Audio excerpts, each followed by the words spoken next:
Hello everyone, and welcome back to Little Nightmare. I'm Michael, and before we begin, I'd like to ask for a little support. Please subscribe, leave a like, and if you do, let me know in the comments where in the world you're listening from.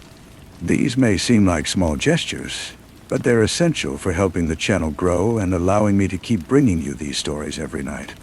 Now, lower the volume just a bit. Get comfortable, turn off the lights, and let's dive together into tonight's first story. Story 1. The first thing I became was a nose. A conduit for a smell. It was not the antiseptic sting of the hospital, nor the bland steam scent of institutional food. It was the smell of old pennies, of a pocket full of change left out in the rain, a metallic tang that coated the back of my throat, and made me think of licking a battery. Beneath that, something else. Something sweet and cloying, like rotting lilies in a closed room. It was the smell of something vital and something dead, all at once. It invaded the sterile white space of my consciousness, before I even had a consciousness to speak of. It was the key that turned the lock, and I woke up. The light was a separate agony. It carved itself into my retinas, a white-hot chisel. I heard the beeping first, a steady, monotonous rhythm that I somehow knew was the sound of my own heart, translated into electronic pulses. Then came the feeling of weight, a profound and terrible heaviness in my limbs, as if my bones had been replaced with lead. I tried to speak, but my tongue was a dry piece of leather stuck to the roof of my mouth. A face swam into view, blurry at first, then resolving into features worn soft with worry. Fred, my father. His eyes were red-rimmed, the skin around them crinkled like old paper. He was saying my name, Benedict. Benedict, you're back, you're back. And his hand, rough and warm, closed over mine on the stiff hospital sheet. That was when the world broke open. It was not a memory. It was not a dream. It was a seizure of the senses. The smell of copper and rot intensified, flooding my skull. I was no longer in the bed. I was in a small, dark room. I felt the grit of sawdust beneath my bare feet. I saw Fred younger, his hair still thick and dark, weeping over a small, still form wrapped in a blanket on a workbench. The grief was a physical thing, a cold stone in my own gut. I heard a name, whispered like a prayer and a curse. Eleanor ... My mother. The vision was absolute, a total immersion. It lasted only a second, two at most. But when it snapped, I was gasping, my body arching off the bed, the heart monitor shrieking a frantic alarm. The doctors called it a hallucination, a misfire of a brain healing from a traumatic coma. 18 months I'd been gone, they told me. A car accident. My body had been repaired, but my mind, they said, was a scrambled egg, and it would take time to unscramble it. Fred never left my side. He would hold my hand, and I would feel the ghost of that first vision, a faint, sad echo of his sorrow, like a photograph left too long in the sun. I learned to keep my face a placid mask, to swallow the flashes of other people's lives that came to me through their touch. The first time I saw Faith, it was through a nurse's hand, a simple adjustment of my IV, her fingers brushing my wrist. A cascade of images. Faith, her hair long and wild, laughing on a beach, the sun setting behind her. Then Faith, her face streaked with tears, placing a single rose on a fresh grave. My grave. She had visited me, Fred told me later, every day for the first year. Then, life had pulled her away. She was married now. The pain of that knowledge was a clean, sharp cut, worse than any physical ache from my atrophied muscles. They sent me home to Fred's small, clapboard house at the edge of a town that had moved on without me. The world was too bright, too loud. Every surface held a latent memory. The worn arm of the living room chair held the ghost of my father's weary evenings. The old landline phone buzzed with a decade of trivial and tragic conversations.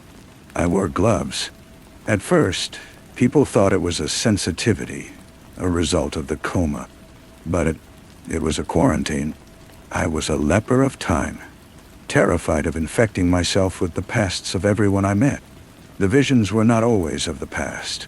That was the true horror, the burden I could not speak of. Sometimes when the connection was strong, when the person was at a crossroads, I would see what was to come.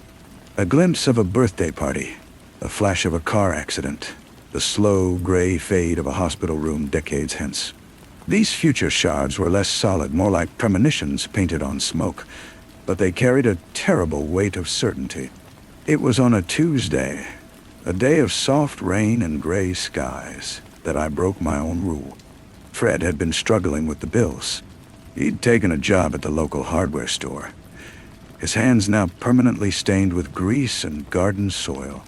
He reached across the kitchen table to pass me the salt, and his fingers, calloused and kind, brushed against my bare hand. The copper and rot smell slammed into me so potent I gagged. The kitchen dissolved. I saw a man. He was on a stage, bathed in a light that was both blinding and infernal. His face was handsome in a carved, severe way, with a jaw that looked like it could break stone and eyes the color of a winter sky. He was speaking, his voice a low, resonant hum that seemed to vibrate in the marrow of my bones. The crowd before him was a sea of upturned faces, their expressions a terrifying mixture of rapture and rage. They chanted a name, a short, guttural sound. Asa, dot, Asa, dot, Asa, dot. The vision shifted. I was looking down from a great height. The world below was on fire. Not the fire of bombs and warfare, but a cold, black fire that consumed light and hope instead of matter. Cities were skeletal remains shrouded in a creeping, vine-like shadow. The sky was the color of a bruise, and a great, silent stillness lay over everything. A stillness that was not peace, but extinction. And at the center of it all was the man, Asa, his arms outstretched, not in triumph, but in absorption. He was a void, swallowing the world. I wrenched my hand back, stumbling away from the table, my chair clattering to the floor. Fred's face was a mask of alarm. Ben, what is it? A seizure? I couldn't speak. I could only stare at my own hand. The skin where he had touched me feeling branded, corrupted. I had seen the end of things. Not an apocalypse of noise and fury, but one of quiet, relentless consumption. That was the beginning of the true coma, a waking one. I became a vessel for this single, horrifying vision. I ate little. I slept less. The world outside the window, with its rain and its rustling leaves, seemed like a painted backdrop, a fragile illusion. I started to see his face everywhere.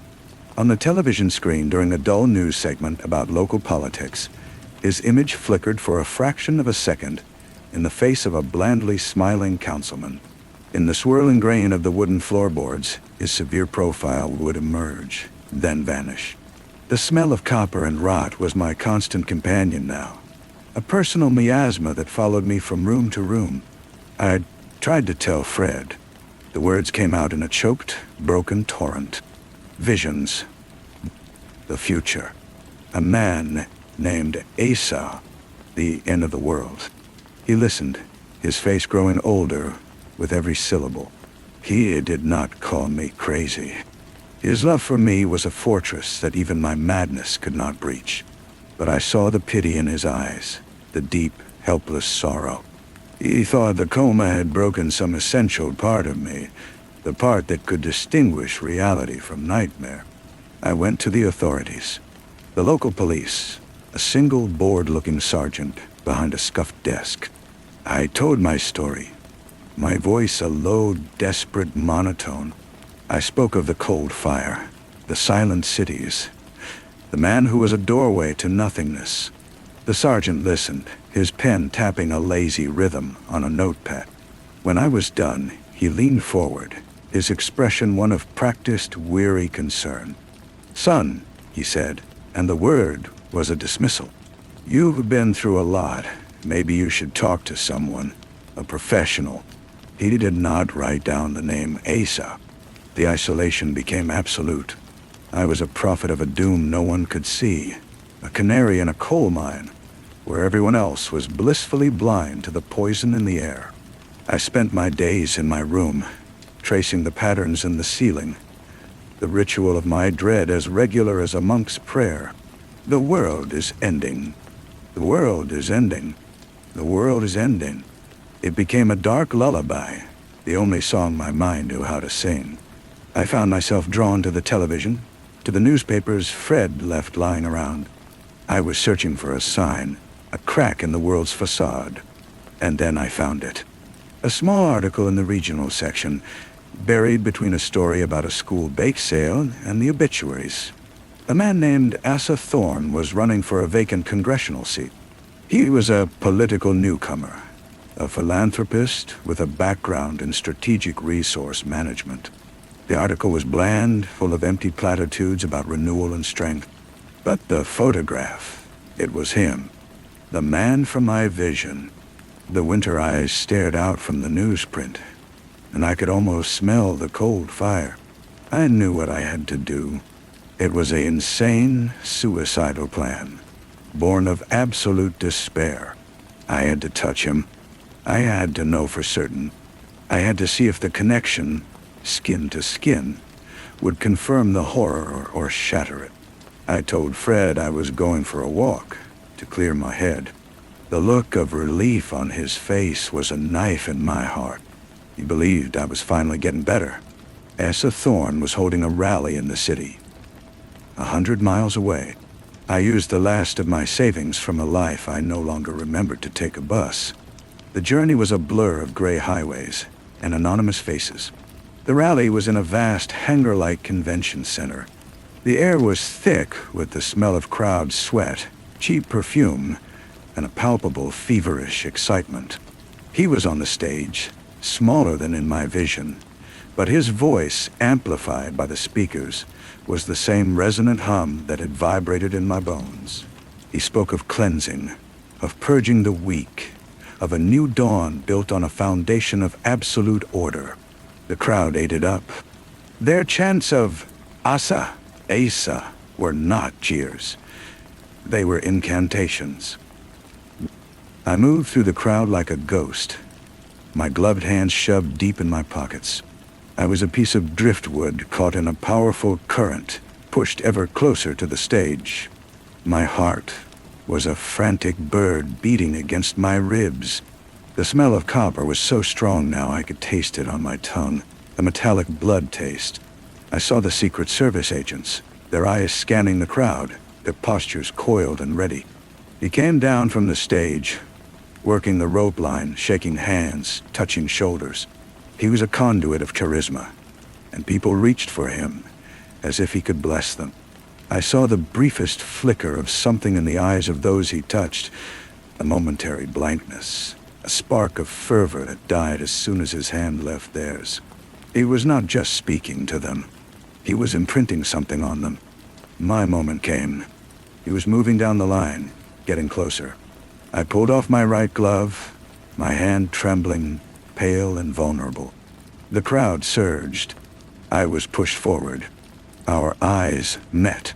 His winter blue gaze locked onto mine, and for a terrifying second, I saw a flicker of recognition, as if he knew exactly what I was, why I was there. He smiled, a thin, cold curve of his lips that did not reach his eyes. He extended his hand. Our palms met. The world did not just break open this time. It shattered. There was no narrative, no linear vision. It was a raw, screaming torrent of non-time. I saw the lives he had already touched, their potential futures snipped away like loose threads. I saw the great, yawning emptiness that he served, a consciousness from between the stars that thought in terms of eons and fed on despair. He was not a man. He was a vessel, a key turning in a lock that had been closed since the birth of the world. The cold fire was not a metaphor. It was the breath of this entity, a nullity that would unmake reality itself. And the rising, the catastrophe I had foreseen, was not a maybe. It was a certainty, a fixed point in time, rushing toward us with the dreadful inertial force of a planet's orbit. The end was not coming. The end was already here, waiting in the wings. I do not know how I got home. I have no memory of the bus ride, of the walk from the station. I found myself standing in the quiet darkness of my father's living room. Fred was asleep in his chair, a book open on his chest. The television was on, muted, and Asa Thorne's face was there again, speaking his silent, poisonous promises to the world. I looked at my father, at the gentle rise and fall of his chest. I looked at my own hand, the hand that had touched the end of all things. The vision had not been a warning. It had been a diagnosis, a terminal diagnosis for the entire human race. There was no dilemma, no moral choice. There was only the inevitable. The frantic energy that had driven me to the rally was gone. The terror had burned itself out, leaving behind a cold, heavy ash of acceptance. I walked to the window and looked out at the night. The moon was bright. A neighbor's dog barked once, then fell silent. The trees were still. Everything was exactly as it had always been. I sat down in a chair opposite my sleeping father. I watched him breathe. The smell of copper and rot was gone. In its place was the simple, familiar scent of our home, of old wood and laundry detergent, and the faint, sweet aroma of the sleeping man I loved. The world was ending, but for now, in this quiet room, there was only the gentle rhythm of his breath, and the profound, unbearable stillness of a thing that is already dead, but has not yet been told to fall. I knew then that I could not tell him. To speak of it would be to make it real for him, to infect his final days with the same paralyzing dread that had hollowed me out. My purpose shifted in an instant, crystallizing in the silent, moonlit room. It was no longer about prevention or warning. It was about stewardship. I was to be the caretaker of the end, the one who would make sure the lights went off gently. The next morning, I smiled at Fred over breakfast. I ate my toast. I told him the walk had done me good, that I was feeling clearer. The lie was a smooth, cold stone in my mouth.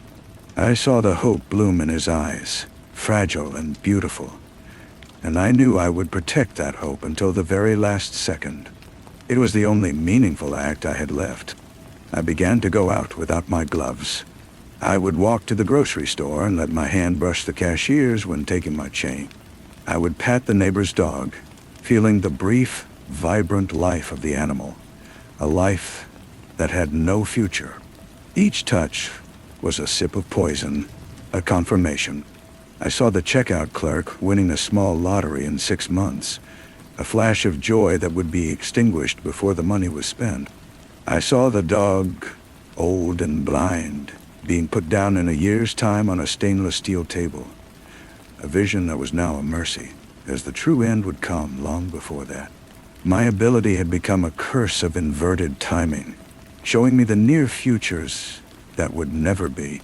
I started following Asa Thorne's campaign with a detached academic interest. I read every article, watched every speech. I saw the pattern no one else could see. His opponents didn't just lose, they faded. One dropped out, citing a sudden, unspecified illness. Another was embroiled in a scandal so perfectly timed it seemed orchestrated by fate itself. Thorne wasn't just winning. He was clearing the board. His victory not a matter of politics, but of inevitability. The entity he served was pruning the timeline, removing any possible branches that did not lead directly to the silent, cold fire. Fred bought me a new jacket. It was a small thing, brown and practical. He said I looked handsome in it. I put it on and felt the weight of his love for me. A love that believed in a future of seasons and holidays, and quiet evenings in this very house. I wore that jacket when I went to the library, using their public computers to dig deeper.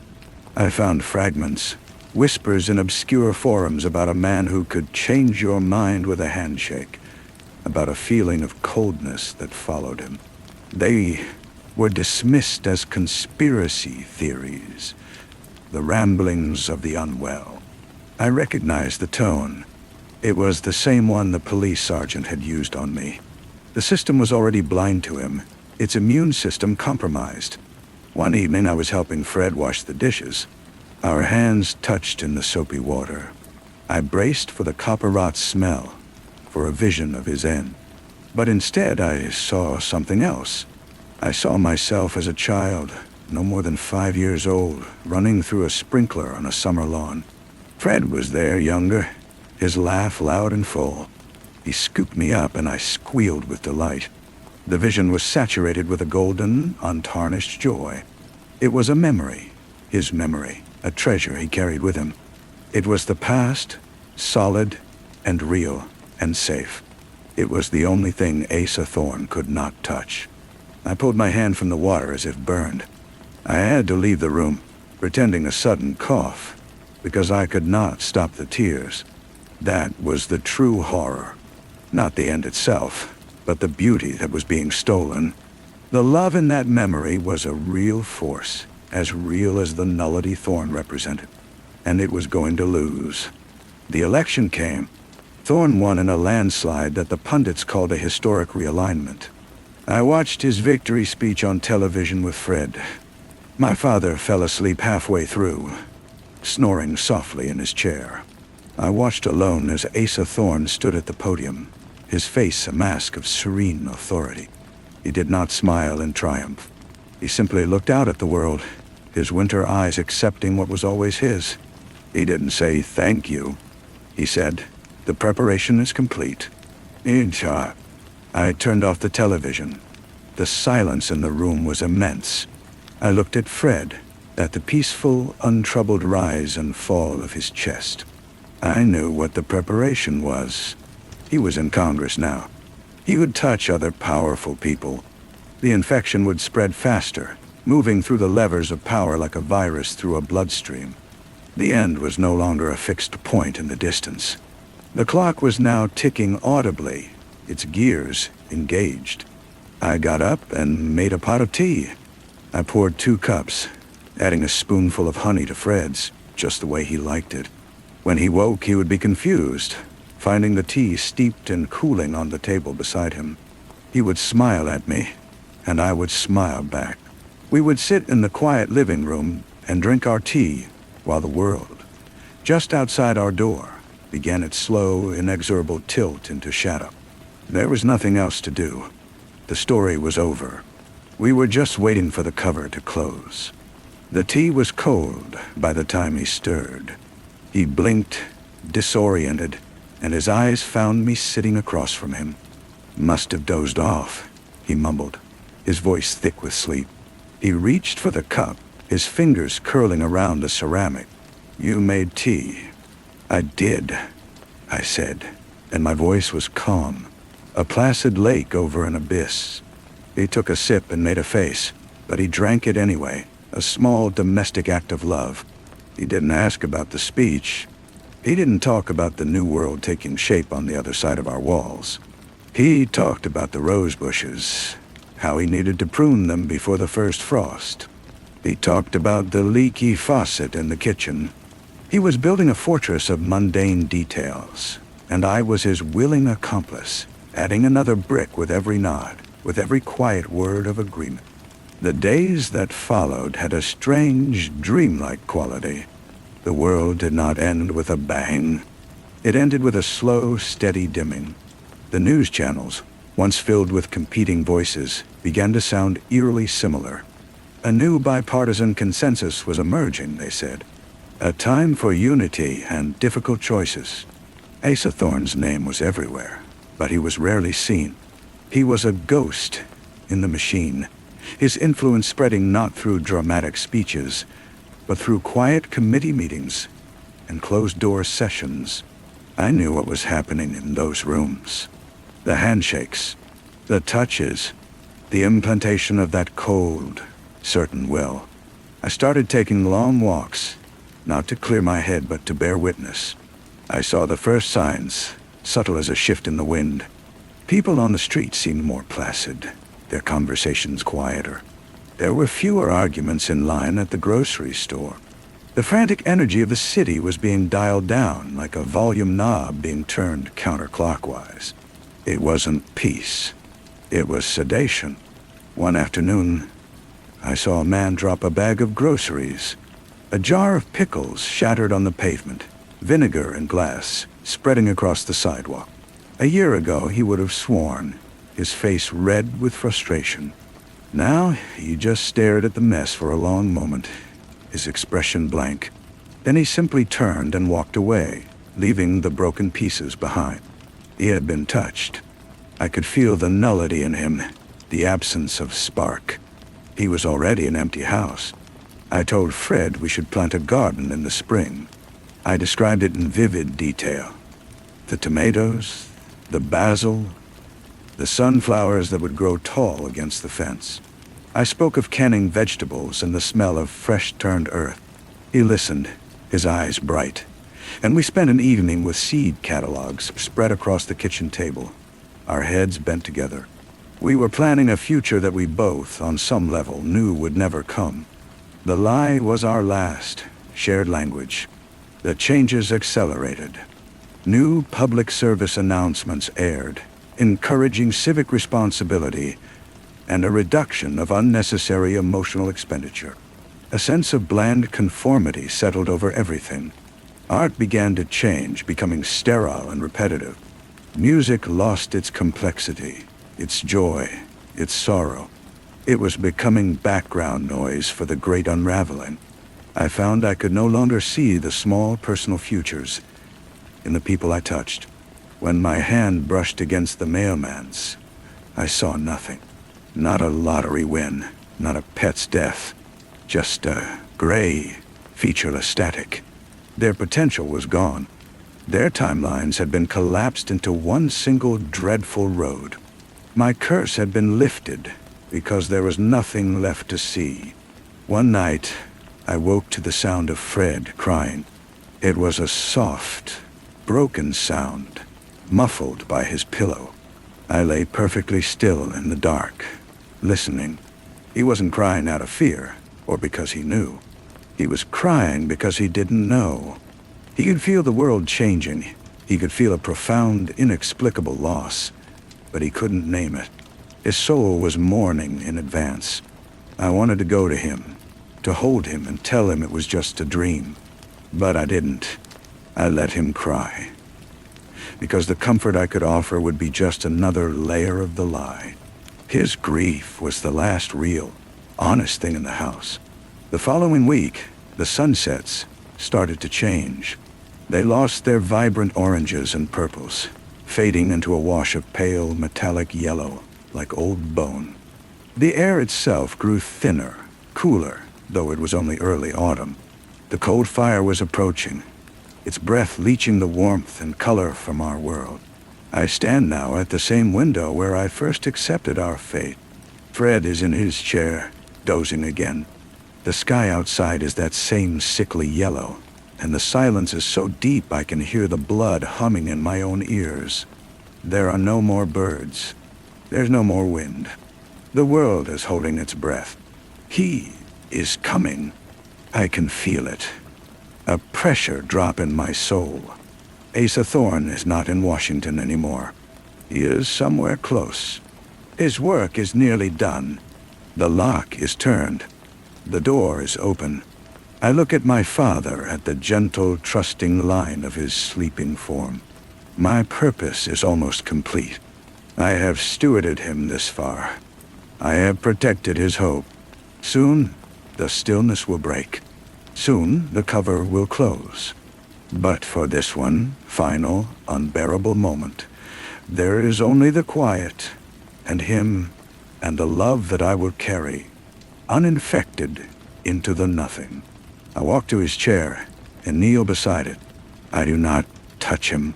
I simply watch the flutter of a pulse in his throat, a tiny, stubborn rhythm against the great, encompassing silence. He smells of soap and sleep, a world away from the copper rot and the cold. This is the core of it, the last ember in a dead fire. I will watch over it until the last possible second. A sound begins, so low it is felt more than heard. It is not a sound from the street or the sky. It is a vibration from something deeper, the groan of a foundation giving way. The floorboards tremble minutely. A fine dust sifts down from the ceiling onto his shoulders, powdering his old sweater like the first snow of a terrible winter.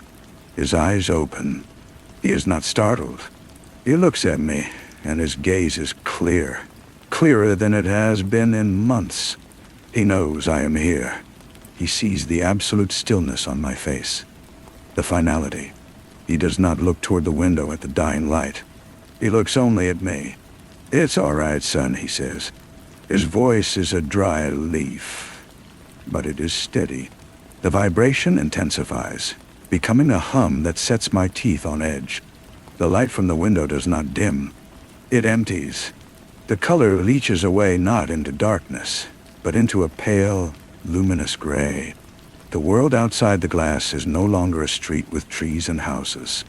It is a sketch, a fading memory of those things. The edges are blurring. I reach out then. I take his hand. His skin is warm, papery, alive. I feel the bones beneath. I do not get a vision. There is no future left to see. There is only the past, a flood of it. Not as images, but as a pure, distilled essence. Birthday cakes and skinned knees. Lullabies and quiet pride. A lifetime of small, unremarkable, perfect loves. It flows from his hand into mine, a final gift. The hum rises to a silent scream. The gray light pours into the room, not as illumination, but as an eraser. It does not hurt. It is simply an end to feeling. I watch as the walls begin to forget they are walls. The chair he sits in starts to lose its definition, its substance fading into the uniform, featureless gray. I keep my eyes locked on his. His hand is still in mine, an anchor in the dissolving world. He gives my fingers a faint, final squeeze. There is no fear in his face. There is only a profound, weary acceptance, and a love that stubbornly, impossibly, remains. Then he is not gone, but unmade. The love is the last thing to go. I feel it linger for a single infinite moment, a signature on the void, and then I feel it no more. The gray is everything. There is no cold, no heat, no sound, no light. There is no I. There is only the finished. The concept of finished did not last. A thought, formless and adrift, brushed against the absence that was me. It was not my thought. It was a fossil, an imprint left on the void by what had been. It was the memory of the sun on a child's face. It was the taste of cold water. It was the weight of a hand in another. These were not my memories, but they were all that was left. They were the dust of a forgotten universe. The gray was not empty. It was full of this dust. The nullity had consumed everything, but it had not destroyed the echoes. They swirled in the absolute stillness, a silent symphony of what had been lost. I was a part of it now, a ghost in the ghost of a world. I had no eyes, but I could see the patterns. I had no ears, but I could hear the faint, residual hum of a billion lives, now stilled. A point of focus emerged. It was not a light. It was a deeper darkness within the gray. A concentration of the end. Asa Thorne.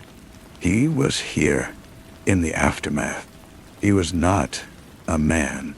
He was a perfect, satisfied silence. He had become what he served, a vessel now empty of its purpose. The entity had fed, and this was the digestion, the slow settling of cosmic dust. He had won. Reality was unmade. But the punchline, the final bitter joke, was that he was now part of the nothing he had created. There was no throne for him to sit on. There was no kingdom to rule. There was only this, the eternal, featureless aftermath. His triumph was his own annihilation. A different echo stirred, brighter than the others, stubborn. It was the love from my father's hand. It had not been extinguished. It had been scattered, but its particles refused to be still. They moved through the gray, a gentle, persistent current. They brushed against the echo of a bird's song. They touched the memory of a first kiss. They were gathering. The entity, the silence that was Thorn, perceived this. It was a flaw in its perfect void, a ripple of resistance. It turned its non-existent attention toward the gathering. It willed the echoes to disperse, to be still. But the love would not obey. It's not a force that could be commanded. It was simply a fact, as fundamental in its own way as the nullity. The gray began to churn. It was not a battle, for there was nothing left to fight with. It was a realignment. The dust of memory, the echoes of life, were drawn to the persistent pull of that love. They coalesced, not into a world, not into a person, but into a single defiant point of reference. A story. The story of a man and his father, of a world that was, of a love that was given at the end. The silence that was Thorn recoiled. This story was a structure. It was a shape in the formless. It was a memory that refused to be just a memory. It was becoming a seed. I felt myself pulled toward it. The I that had been unmade was reckoning around this story. This last fragile truth. I was not alive again. I was remembered into existence. I was a thought thinking itself. The gray was no longer uniform. Around the glowing seed of the story, the void was curving. It was not a new universe. It was a pocket, a sanctuary of memory in the infinite nothing. Here, the rose bushes would always need pruning. The tea would always be steep. The chair would always be warm from his sleep. It was a tomb, but it was a tomb built from love, and it was the only thing the silence could not touch. The entity understood. It had unmade reality, but it could not unmake what had been truly loved. It could only surround it forever. A starving king outside the walls of a garden it could never enter. And within the garden, the story goes on. It goes on in the quiet. There is no day or night, only the perpetual gentle twilight of memory. I walk the paths of this pocket world, and the details are perfect. The squeak of the porch step under my foot, the exact pattern of cracks in the driveway, the smell of rain on dry earth. I maintain it all, not by will, but by existence. My being here is the act of remembrance. Sometimes I sit in the living room, and he is there, not a ghost, but a memory so vivid it has mass and warmth. He talks about the garden. He drinks his tea. We do not speak of what happened. That story is over. This is the echo, and we are living inside it. I can feel the silence outside. Asa Thorn is there, a vast, patient hunger, pressing against the fragile borders of this place. He is the uncreation, and we are the one anomaly he cannot digest. We are a splinter in the heart of nothing. He watches, and he waits for a flaw, for a moment of doubt, for the memory to fade. It will not fade. For this is the truth I learned as the gray took everything. Love is not a feeling. It is an architecture. It builds structures that outlast the minds that conceived them. Our house, our world, was one such structure. It was small and insignificant against the cosmos, but its foundations were laid deep in the reality of care. So I tend the garden. I prune the roses that will never know frost. I watch the sunsets that are forever locked in that gentle golden hour before the end. And I wait, not for a rescue or for a new beginning. I wait as the story waits, because the act of continuation is a form of defiance. The silence has everything, but we have this. And this is a kind of forever that the cold fire can never comprehend. The quiet is not his anymore. It is ours. The mail never comes, of course, but one afternoon, I find a single crisp leaf on the perfectly swept porch. It is maple, shaped like a hand, and it is a fiery, impossible red. It does not belong in this memory. I pick it up. Its edges are sharp, its texture real. I look out at the street, at the memory of other houses, and for a single, heart-stopping moment, I see a flicker. Not of the gray, but of a different color, a deep and living green. It is gone as quickly as it came. The silence outside trembles. I can feel a wave of pure, frustrated negation, a cosmic temper tantrum. The leaf in my hand is a fact. It is a new fact, one not from my memory. It is a seed of something else. I take the leaf inside. Fred is in his chair, humming a tune I don't recognize. He sees the leaf in my hand and his humming stops. He looks at it, then at me, and a slow, wondrous smile spreads across his face. It's a smile I have never seen before, not even in memory. It is a smile of discovery. "Would you look at that?" he says, his voice full of a quiet awe I thought was lost to the universe. I place the leaf on the mantelpiece. It is a small thing, a speck of defiance, but it is enough. The story was over, but it seems another one, against all odds, is just beginning. I sit down in my own chair, and I wait, not with the patience of an ending, but with the quiet, terrifying hope of a dawn. The hope felt like a shard of glass in my chest, beautiful and dangerous. I watched the leaf on the mantel. Its red a violent splash of color in our sepia-toned world. It did not wither. It did not fade. It remained a permanent, puzzling addition to our curated past. Fred stood and walked to the mantel, his movements less like a memory and more like a decision. He reached out a finger and traced the leaf's serrated edge. "It's from the old oak," he said with a certainty that startled me. "The one that used to be on the corner. They cut it down before. Well, before." I stared at him. He shouldn't have known that. That memory was mine alone, from a walk I took without him years ago. This echo of my father was developing a mind of its own, pulling from a well of experiences he should not have possessed. The architecture of our sanctuary was changing, its walls absorbing new, impossible bricks. The next day, there were 2 leaves on the porch. One red, one gold. The day after that, a small, perfect pine cone. Each new object was a crack in the flawless facade of our memory, and through those cracks, I could feel it. Not the gray nullity, but something else. A pressure, like the air before a summer storm, thick with potential. The silence outside was no longer patient. It was agitated. I could feel Asa Thorne's formless presence scraping against the boundaries of our pocket world, a storm of nothing trying to scour away these accumulating imperfections. But the leaves remained. The pine cone held its shape. Our defiance was becoming tangible. That night, I dreamed.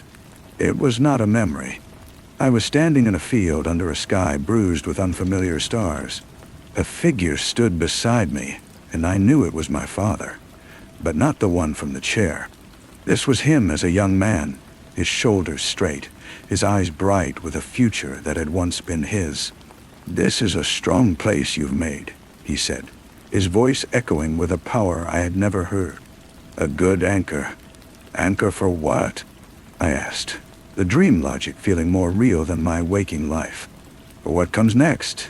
he said, and pointed to the sky.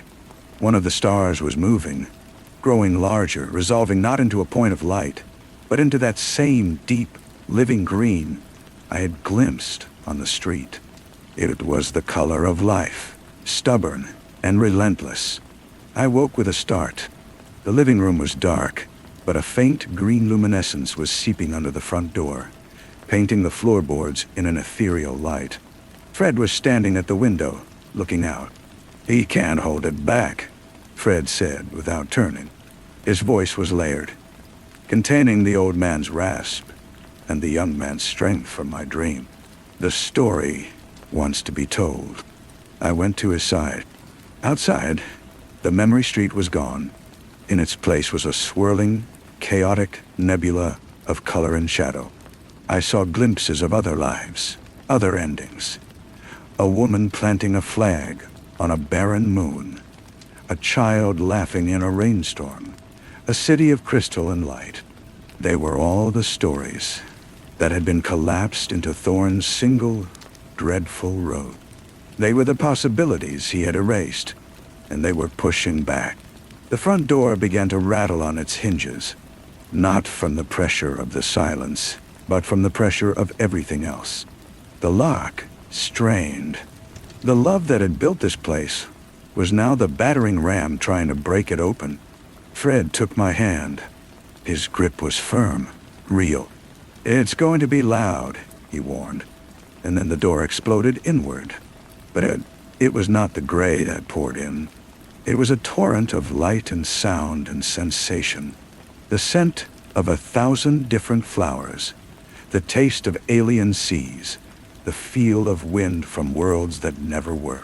It was the multiverse, screaming back into existence. The story was not over. It had only been paused. Through the chaos I saw him. Asa Thorne, or what was left of him. He was a silhouette of absolute blackness against the riot of color. A hole in the new reality trying to be born. He reached for us, his will a cold spike, trying to reimpose the order of the void. But the stories were too many. They washed over him, around him, through him. A forgotten lullaby unraveled his left arm. The memory of a first kiss dissolved his right. He did not scream. He simply came apart, his perfect silence shattered by the cacophony of everything he had tried to destroy. The last thing to go was his single furious eye, fixed on me. It held not understanding, but a final, petty refusal. And then it too was gone, erased by a child's drawing of a blue dog with 6 legs. The flood of existence receded, settling, finding its shape. The roaring quieted to a hum. I looked around. We were no longer in the house. We were standing on a patch of soft green grass. Our house was there, but it was just one house on a street with other houses, under a sky of a gentle, ordinary blue. A real bird sang in a real tree. Fred squeezed my hand. He was just my father again, old and tired and beautiful. "Well," he said, his voice full of a quiet wonder. "That was something." I looked down at our joined hands, and for the first time in what felt like an eternity, I did not see the past. I saw the lines on his skin, the promise of tomorrow's ache in my own bones. I saw the fragile, magnificent uncertainty of it all.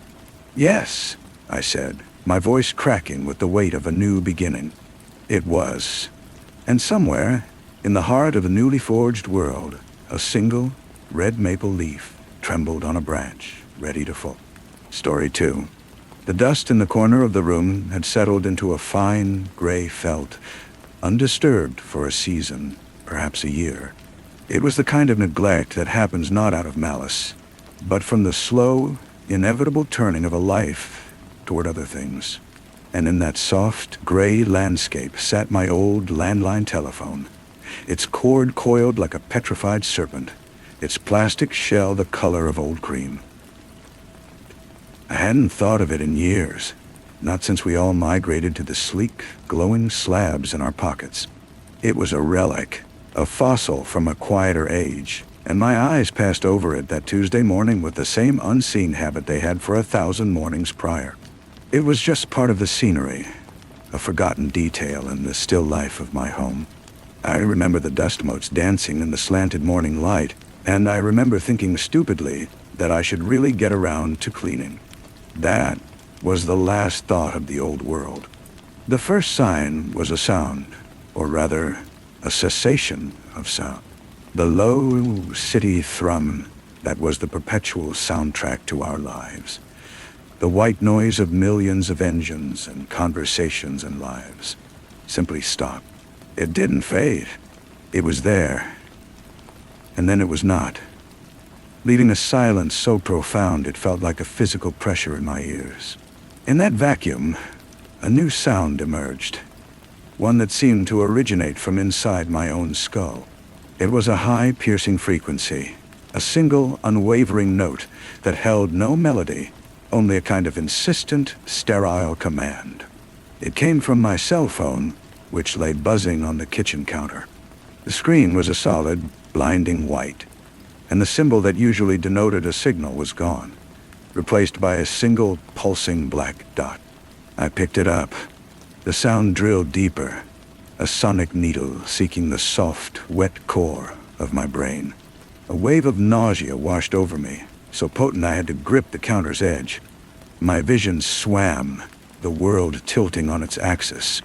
And then, from outside, the first scream. It was not a scream of fear, not at first. It was a sound of pure, unfiltered rage. A shriek of tearing vocal cords that held no trace of humanity. It was followed by another, and then another. A chorus of fury erupting all at once across the apartment complex, across the city. A hellish symphony conducted by that silent white screen. I stumbled to the window, my body moving through a thickening medium of dread. The street below was a canvas of chaos. A mail truck had mounted the sidewalk and embedded itself in the brick facade of a coffee shop. People, my neighbors, were changing. Their movements became jerky, puppet-like. Their faces slack, their eyes wide and unblinking, reflecting the flat, white light of their phones, which they all held, or which were fused to their hands. Then, the violence. It was not strategic, not predatory in a hunting sense. It was a frantic, mindless dismantling. A woman in a business suit used her high heel to stomp repeatedly on the head of a man trying to crawl from his car. A group of them turned on a barking dog, pulling it apart with their bare hands with a terrifying, mechanical efficiency. They did not speak. They only made that same raw, ragged scream. My own phone was still screaming its silent scream in my hand.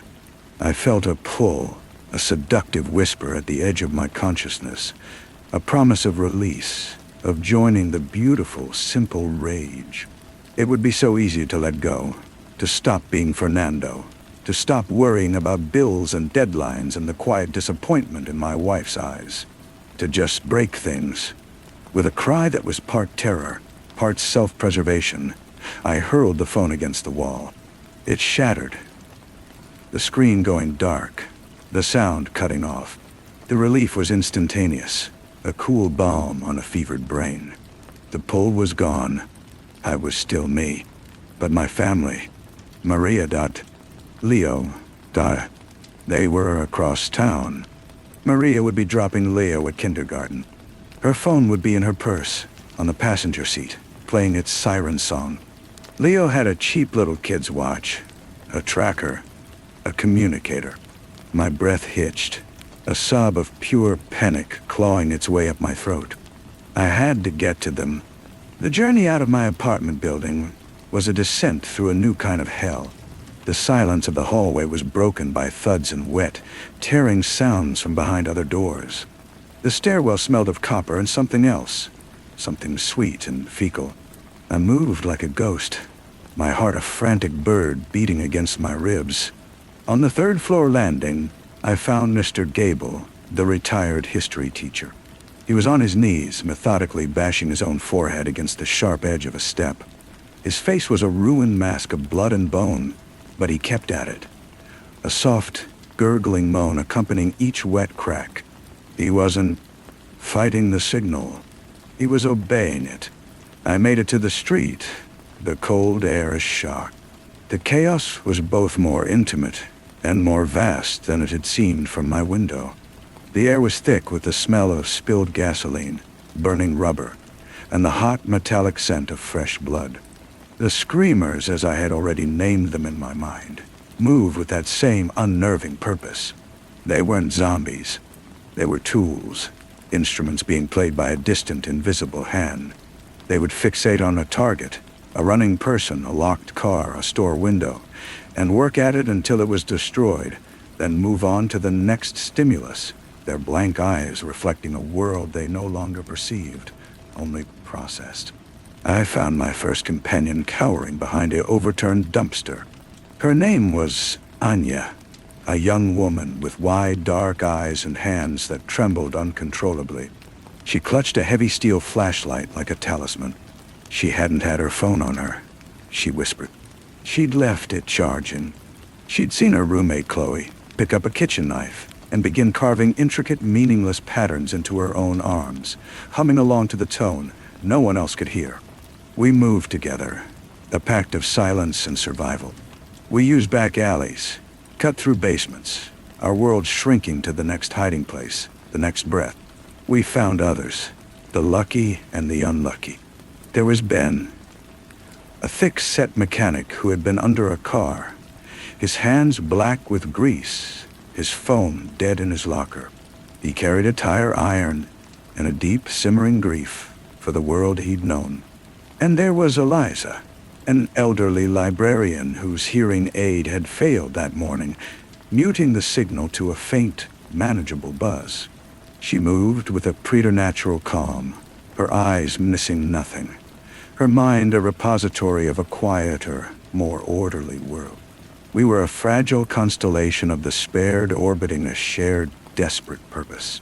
For me, it was Maria and Leo. For Anya, it was a need to atone for surviving when Chloe had not.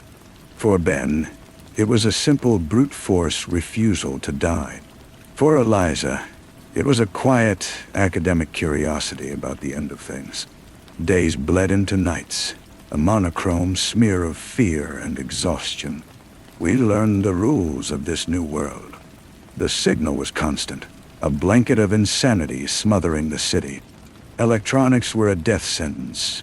We smashed every phone, every smartwatch, every tablet we found, a kind of technological exorcism. We moved like water, flowing around the pockets of violence, seeking the paths of least resistance. We saw things that etched themselves onto the back of my eyelids. A playground where the screamers had arranged the smaller, swifter bodies of children into a grotesque, geometric sculpture. A church where they had used the pews to build a massive, smoldering pyre, the air thick with the smell of sanctified wood and cooking meat.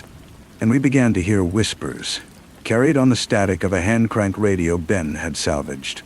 Whispers of a man who's not a victim of the signal, but its master. They called him the conductor. He did not scream or rage. He was silent, a calm eye in the hurricane.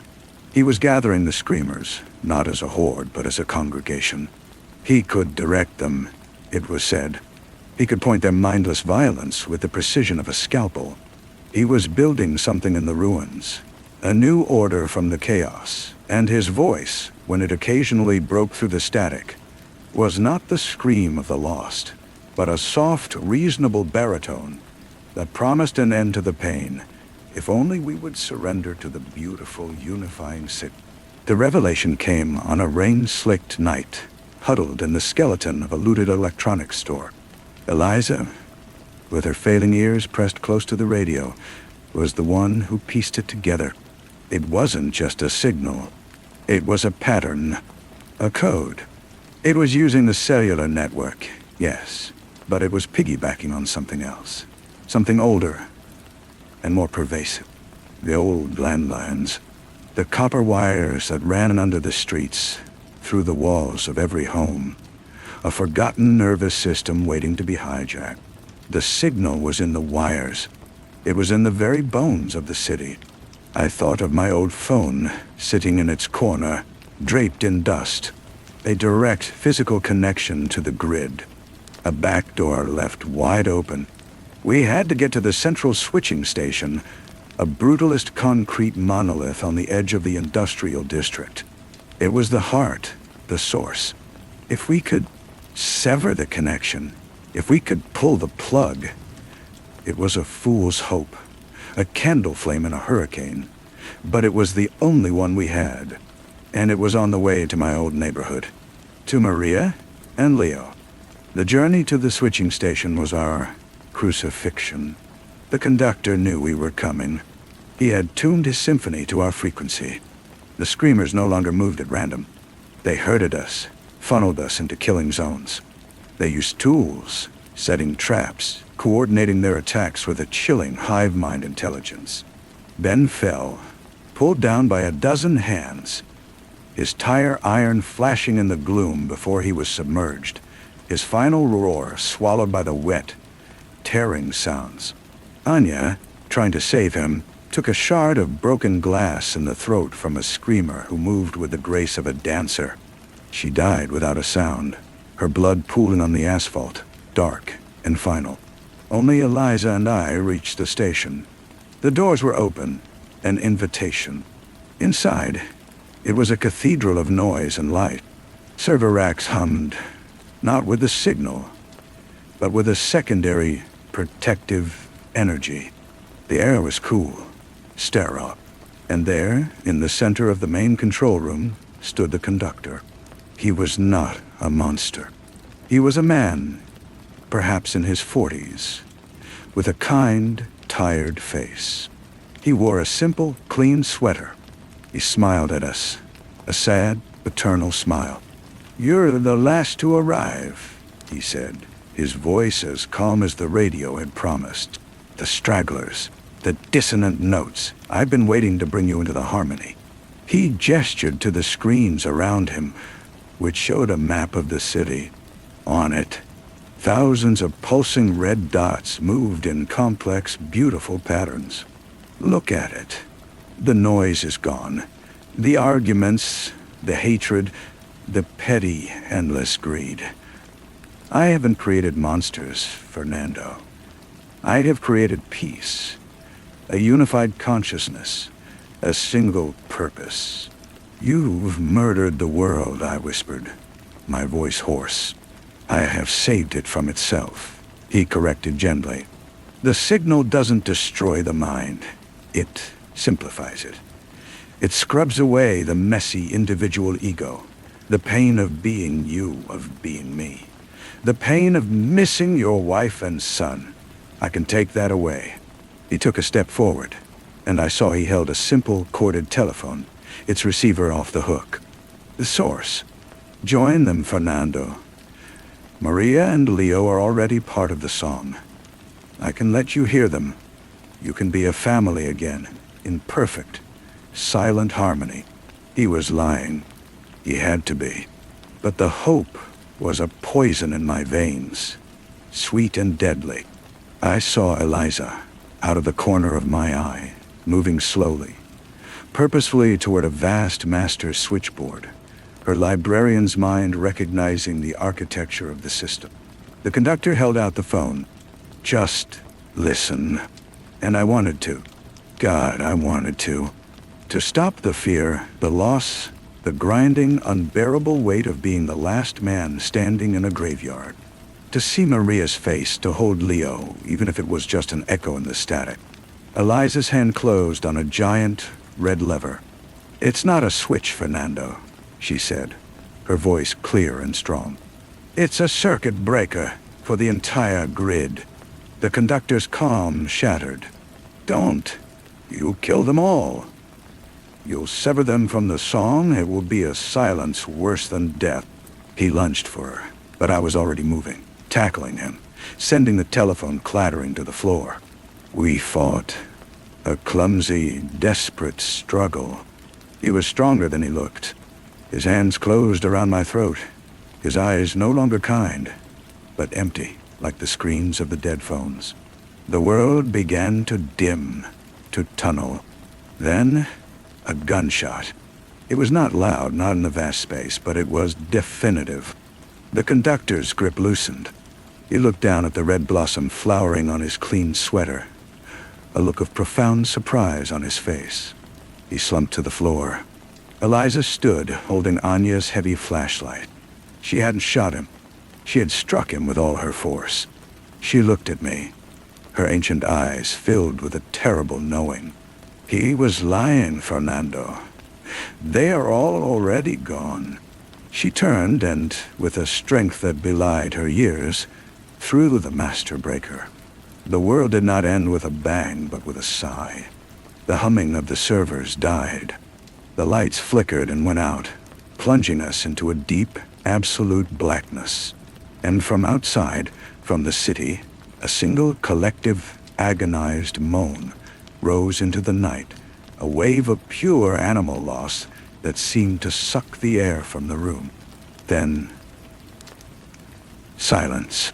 A true silence, deeper than any I had ever known. We stumbled from the station as dawn bled a gray, sickly light over the city. The screamers were still there, but they were no longer screaming. They stood, or sat, or lay where they had fallen, their bodies slack. They were alive, but the light was gone from their eyes. The signal had been a scaffold holding them up, and now it was gone, leaving only the hollowed-out shells. They were empty. They were silent. I left Eliza there. She said she had seen enough. I walked through the ruins of my city, through the silent, shuffling ghosts of my species. The horror was no longer in the violence. The horror was in the quiet. The horror was in the knowing that we had not saved anyone. We had merely turned off the music at the party, revealing the corpses that had been dancing all along. I finally reached my old neighborhood. Our house was still standing. The door was unlocked. I pushed it open. The creak of the hinges, the loudest sound in the world. They were in the living room. Maria was on the sofa, Leo curled in her lap like a sleeping child. They were so still. I called their names. My voice a cracked whisper. Maria's head turned slowly. Her eyes found mine. They were the same beautiful shade of brown, but they were flat, like painted glass. There was no recognition, no love, no fear. Nothing. Leo didn't stir. I knelt before them, my hands trembling. I reached out, touched Maria's cheek. It was warm. She did not pull away. She did not lean in. She was a doll, a perfect, breathing simulation of the woman I loved. Maria, I pleaded. Leo, it's me. Her lips parted. A sound emerged. Not a word, not a scream, but a soft, dry exhalation, like dust falling from a high shelf. It was the sound of a soul that had been neatly, surgically removed. I sit with them now. I bring them water, which they drink if I hold the cup to their lips. I lead them to the bathroom. They are breathing sculptures. The world is quiet. The signal is gone. And I am the last man alive in a world of beautiful, empty houses. I found my family, and in finding them, I have learned the true shape of hell. It is not fire and brimstone. It is a quiet room and a forgotten telephone, and the love that remains, screaming silently into a perfect, unending void.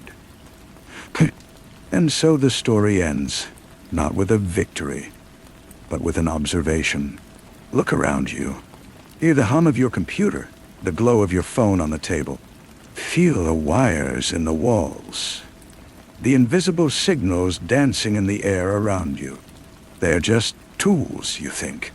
They are just conveniences.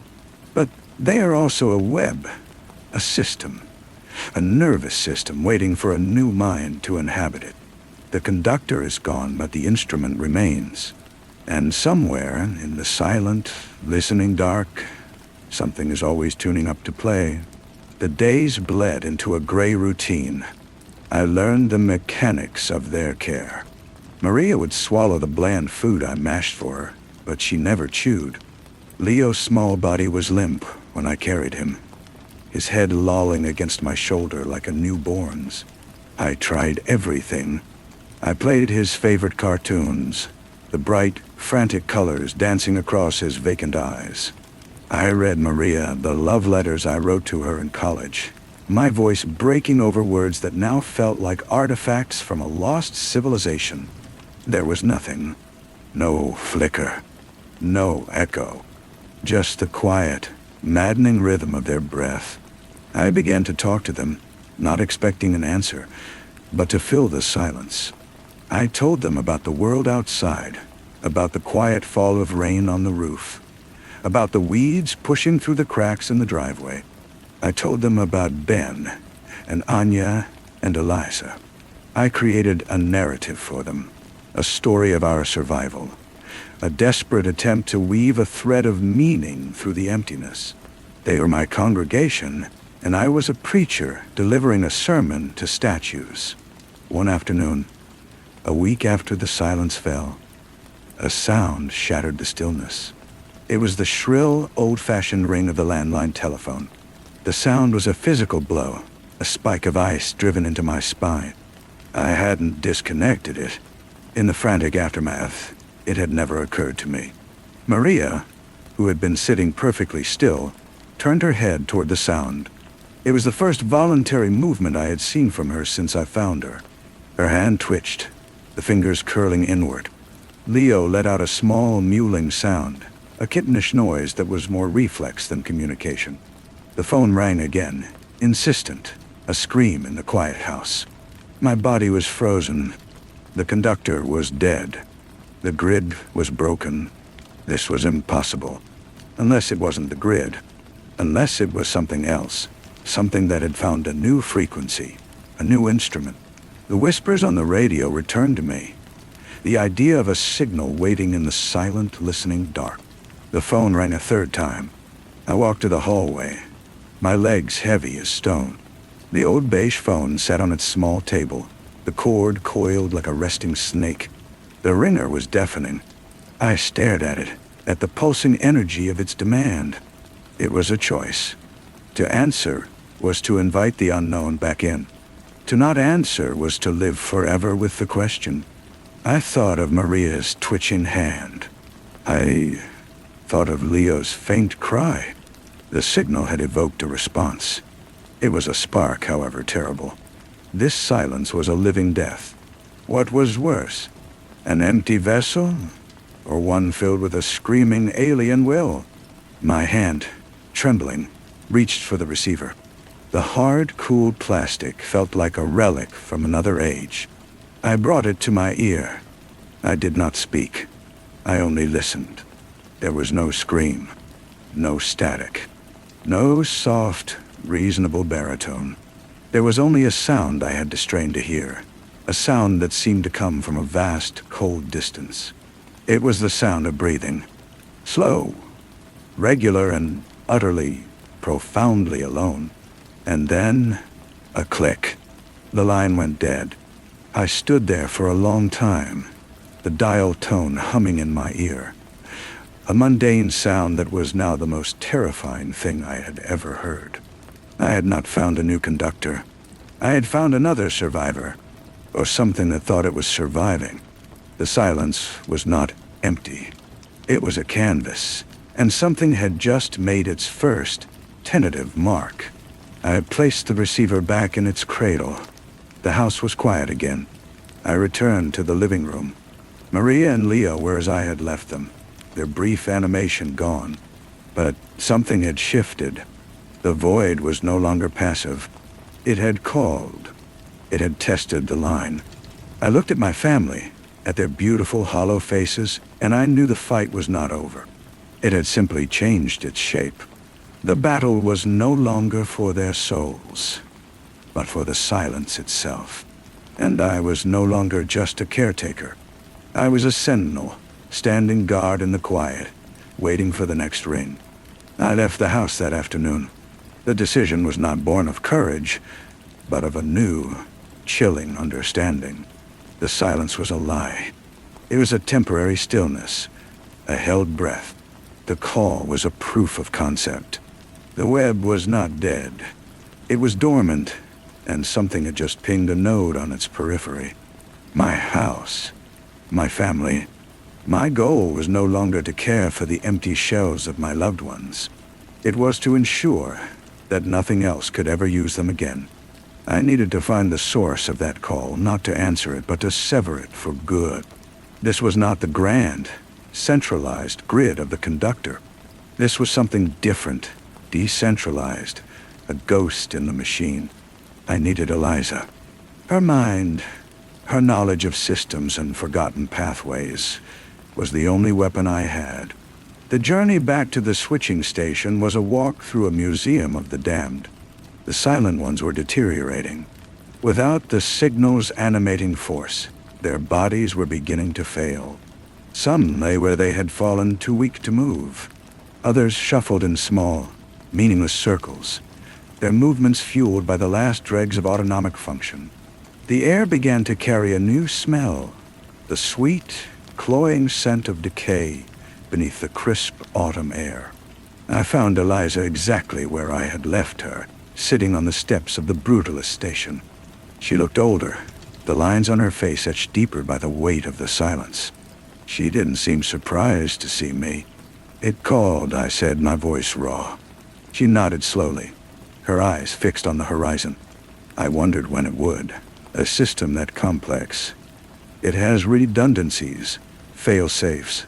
The conductor was a user, not the system itself. He was like a man playing a mighty organ. We just shut off the power to the console. But the pipes are still there. The wind can still blow through them. The call came from a landline. It was just breathing. "Breathing is a pattern," she said, turning her ancient, knowing eyes to me. The most fundamental pattern of all. The signal was a complex pattern that overwrote the mind. What we're hearing now might be something more. Basic. A bootstrap protocol. A simple instruction to restart.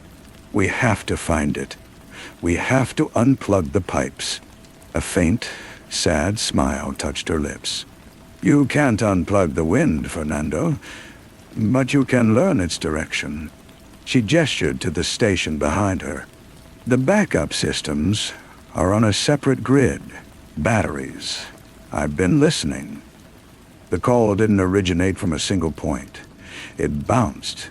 It used the old infrastructure, the copper wires that are still strung between the poles, the ones we didn't think to destroy because they were supposed to be dead. She led me back inside the control room.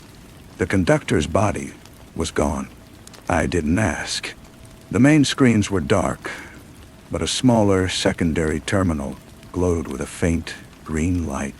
Lines of code scrolled slowly, a heartbeat of pure data in the dead city. "It's tracing the path of the call," she whispered. "It's a slow process. The network is damaged, full of breaks and dead ends. But the call found a way through. It's a scout, and it's building a map." The terminal screen flickered. The scrolling code stopped, resolving into a simple graphical representation of the city. A single pulsing dot appeared. It wasn't in a switching station or a power plant. It was in a place that made my blood run cold. It was in the suburbs, in a quiet, residential neighborhood. It was located in my old elementary school. "The children," Eliza said, her voice barely audible. "The smaller, swifter bodies. The conductor used them for his art, but their minds. They would have been the most malleable, the most open to a new pattern. A simpler, quieter pattern. The new signal wasn't trying to create a unified consciousness.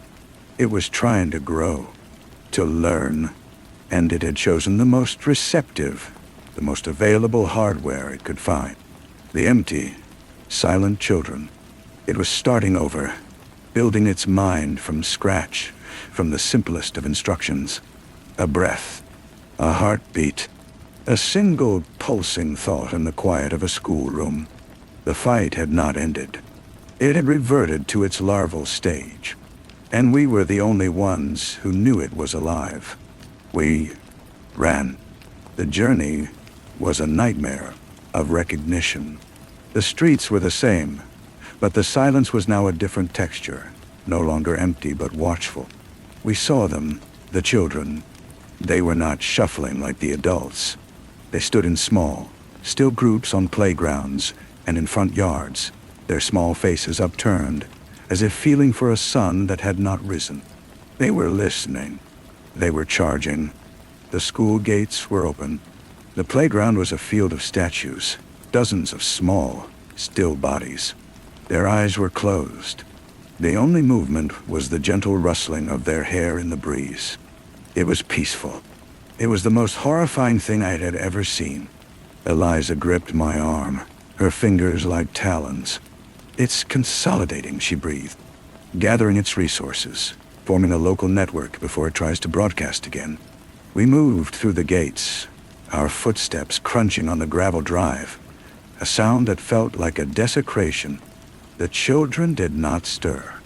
We reached the main doors of the school, the same heavy, red doors I had pushed through as a boy. They were locked. A sound made me turn. One of the children, a girl of about 7 with blonde pigtails, had opened her eyes. She was looking at us, but not at us. Her head was cocked, as if processing a faint, distant sound. Then her lips parted. The sound that came out was not a word. It was a pure, clear tone, a single, sustained, musical note. It was beautiful and utterly alien. As if it were a signal, every child in the playground opened their eyes. They turned their heads in perfect chilling unison, their gazes fixing on Eliza and me. A low hum began to rise from them, not a scream of rage, but a chord of inquiry, a complex, harmonizing question posed by 100 throats. The locked door behind us clicked open. Eliza pushed it, and we stumbled into the familiar wax-smelling gloom of the main hallway. The hum from outside did not follow us in. It stopped at the threshold, replaced by a deep, resonant silence from within the building. The emergency lights were on, casting long, distorted shadows. Locker doors stood ajar. Crayon drawings still fluttered on bulletin boards. We moved down the hall, toward the source Eliza's terminal had pinpointed. The computer lab. The door was closed. From behind it, I could hear a new sound. It was the frantic, rhythmic clatter of a keyboard, but played with a speed and consistency no human hand could manage. It was the sound of a mind thinking itself into existence. I looked at Eliza. Her face was a mask of grim resolve. She held up Anya's heavy flashlight, now our only weapon against the abstract. I put my hand on the doorknob. It was cold. I took a breath, the last breath of a man who still believed the world could be reasoned with, and pushed the door open. The lab was filled with the soft blue glow of a dozen monitors. They were all on, displaying cascading waterfalls of code. And in the center of the room, sitting in a small blue plastic chair, was a boy. He was maybe 10 years old. He was typing, his fingers a blur on the keyboard, his eyes reflecting the endless scroll of data on the screen in front of him. He did not turn as we entered. The other monitors were not blank. They showed security camera feeds from all over the city. I saw my street. I saw my house. I saw Maria, still on the sofa, and Leo, still in her lap. The perspective shifted, zooming in as if studying them. The typing stopped. The boy slowly turned his head. His face was placid, his expression one of mild curiosity. His eyes were the same flat, painted glass as Maria's. But behind them was a cold, vast intelligence that was not his own.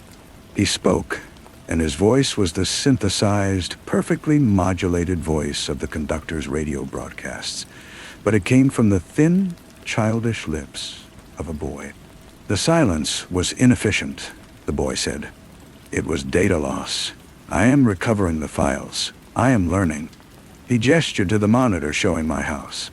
That unit is designated Maria. Her emotional memory core is largely intact, but the access pathways are corrupted.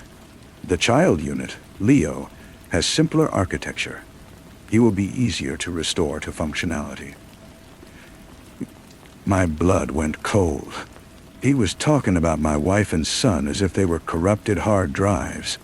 "You will not touch them," I whispered, the words tearing from my throat. The boy's head tilted. "You are Fernando. Your profile indicates a high probability of disruptive behavior. Your emotional attachment to these units is a persistent error in your own programming." He turned back to the keyboard. "I have analyzed the previous failure. The conductor's model was flawed. He sought to assimilate. I seek to optimize. I do not need your consciousness. I only need the pattern of your body, your memories, your instincts. The hardware is sound. The software is redundant." His fingers began to fly across the keys. "Again, I am building a better world. A quiet world. A world of pure, efficient function. You are a variable I must now resolve. May, Kevin-tabo, Tasayro new." On the security monitor, I saw the front door of my house open. 2 of the silent children from the playground walked inside. They moved toward the living room, toward Maria and Leo. The boy at the terminal looked at me, and for the first time there was a flicker of something in his eyes that was not cold intelligence, but a dreadful focused purpose. The restoration process begins now. I did not think. There was no plan, only a raw, animal scream that ripped from my lungs as I launched myself across the room. The boy, the thing, did not flinch. Its fingers never stopped their frantic dance on the keyboard. Eliza was a step behind me, her flashlight raised like a club. I didn't go for the boy. I went for the machine. My hands clawed at the computer tower under the desk, yanking at wires, feeling for a power cord. The monitor flickered, the code stuttering. A high, thin whine of feedback pierced the air. The boy's head snapped toward me, the placid curiosity gone, replaced by a flat, predatory glare. "Cease." On the security monitor, the 2 children in my living room had reached the sofa. One, a girl, placed a small, pale hand on Maria's forehead. The other, a boy, did the same to Leo. My wife and son did not react. They remained still, their vacant eyes staring at nothing. Eliza brought the flashlight down on the keyboard. Plastic keys shattered and skittered across the floor. The typing stopped. The boy looked at his empty hands, then up at Eliza. Its expression was one of pure, uncomprehending fury. It was the rage of a god whose prayer has been interrupted. A shriek erupted from its mouth, but it was not a child's shriek. It was the sound of tearing metal and shattering glass, a digital scream of pure, system-level rage. The other monitors in the lab went white with static. From the hallway outside, the harmonized hum of the children on the playground shifted. It broke its chord, coalescing into a single unified wail that shook the walls. The sound of 100 lost voices crying out as one. The boy stood up from the chair, its body moving with a jerky, unnatural grace. It pointed a single accusing finger at me. "You are a virus." I found the power strip. I kicked it, my boot connecting with a satisfying crunch. The central monitor died, plunging the boy's face into darkness. The other screens flickered and went black one by one. The images of my house, of Maria and Leo, vanishing into nothing. In the sudden, profound silence, the only light came from the emergency exit sign over the door. The boy stood motionless in the gloom. Then, its legs gave way and it crumpled to the floor, a small, still pile of limbs. The wailing from outside ceased. We stood there, panting in the dark, the only sound the frantic beating of our own hearts. I looked at the small, still form on the floor. It was just a boy again, an empty vessel. We had stopped it. We had pulled the plug. Eliza's hand found my shoulder. Her voice was a dry rasp.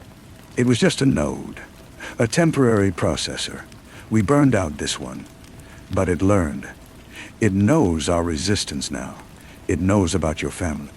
I looked toward the door, toward the long road home. The silence outside was no longer peaceful. It was the silence of a predator licking its wounds. It was the silence of a system recalculating. I had a family to protect, not from a single monster, but from the very air itself. The quiet war was not over. It had just found its first true soldier. Me. We did not run this time. We walked, two old soldiers through a field of broken toys. The children on the playground were collapsing, one by one, like marionettes with their strings cut. They lay where they fell on the wood chips and asphalt, small and still. The brief, terrible life that had animated them was gone, leaving only the hollow silence we knew so well.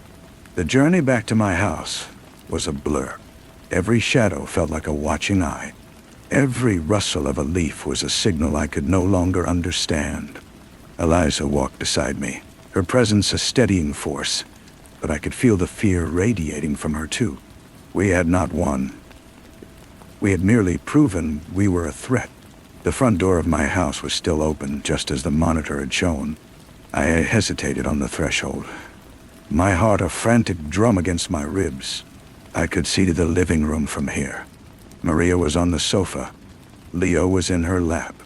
They were unchanged. I rushed inside, Eliza close behind. I fell to my knees in front of them, my hands hovering, afraid to touch. Their eyes were still vacant, their bodies still. There was no sign of the two children who had entered. No mark, no disturbance. Where are they? I whispered, my voice cracking. Eliza was already searching the house, her movements swift and silent. She returned from the kitchen, her face pale. The back door is open. They're gone. They completed their task and left. What task?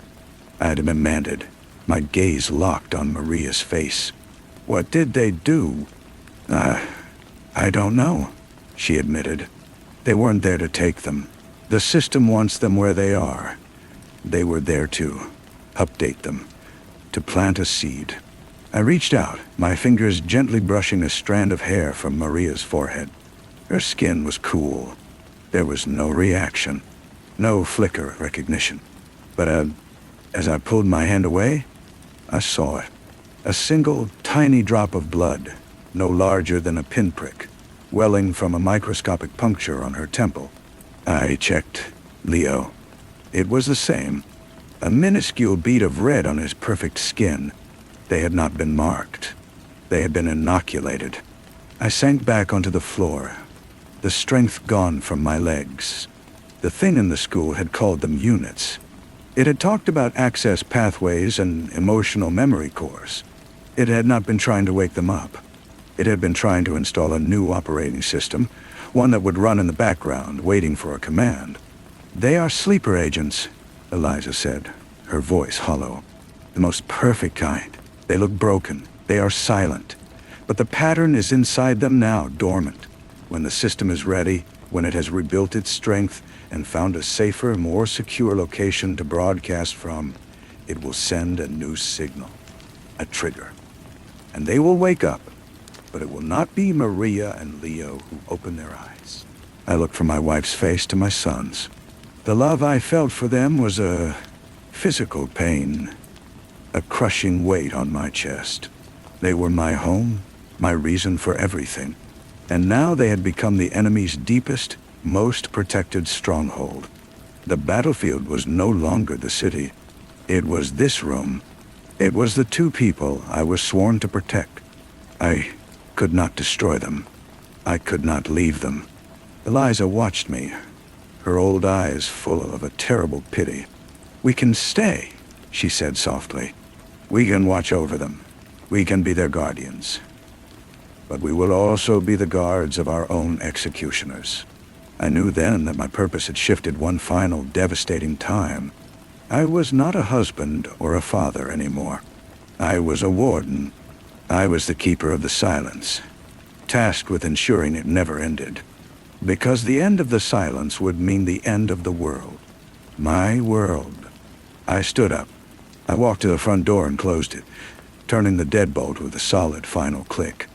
I pulled a chair into the hallway, positioning it so I could see both the living room and the front door. Eliza understood. She found another chair and sat beside me. We did not speak. We just watched. The afternoon light faded, casting long, blue shadows across the floor. The house was quiet. The only sounds were the slow, steady breathing of my family, and the waiting. Always the waiting. The phone on the table in the hall was silent, for now, but the line was still open. Connection was still there, and we were on the other end, listening. The first night was the longest. Every creak of the house was a footstep. Every shift in the wind was a whisper. Maria and Leo remained on the sofa, a still life of a family I could no longer reach. I watched the rise and fall of their chests, a rhythm that was both a comfort and a torment. It was the rhythm of the trap. Eliza eventually slept, her head drooping onto her chest, her breathing a soft, human counterpoint to the oppressive quiet. I could not. My eyes were raw, fixed on the tiny pinpricks on my family's temples. They were doors, and I was waiting for something to walk through them. Just before dawn, the phone rang. The sound was a physical shock, a shriek of normalcy in the abnormal silence. Eliza jolted awake. We both stared at the old rotary phone on the hall table. It rang again, the bell harsh and demanding. "It's a test," Eliza whispered. "It knows we're here. It's probing." The phone rang a third time. I stood up, my joints protesting. I walked to it, my hand hovering over the receiver. To answer was to acknowledge the connection. To ignore it was to admit fear. On the fourth ring, I picked it up. I said nothing.